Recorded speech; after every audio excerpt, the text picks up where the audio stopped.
The giant wave swept into seaside towns bordering the Sunda Strait. As Natasha Hussain reports, officials say the tsunami was triggered by an underwater landslide following a volcanic eruption. It struck without warning. Waves crashed into Indonesia's western islands. The tsunami killing scores of people and destroying homes. I was at home. I heard a rumbling sound and opened the door. The water rushed in quickly and dragged me out. The sea was receding. I ran as fast as I could as the water came for the second time.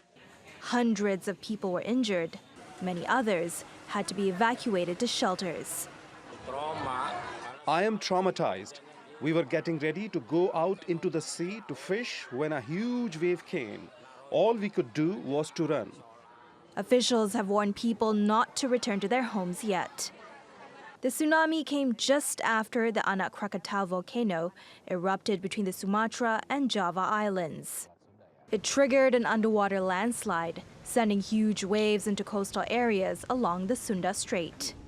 Anak Krakatau is still erupting, which could trigger another tsunami. Earlier on Saturday, officials said large waves were only a tidal surge and told the public not to panic. They later apologized for the mistake. Normally, you have an earthquake, there's a warning because you've got an earthquake. In this case, there was no earthquake as such. And so there wasn't even the chance for people to realize. First responders are still trying to reach many of the survivors. The Ministry of Social Affairs and the Chief of the Military are on the ground. We know the number of casualties, but that figure is surely going to rise. Indonesia sits on the Ring of Fire. It's part of the Pacific Ocean where many of the world's most active volcanoes are located. That means officials in Indonesia may be used to responding to disasters like these. They're urging people to stay away from the coast, as a high tide warning is in place until Tuesday.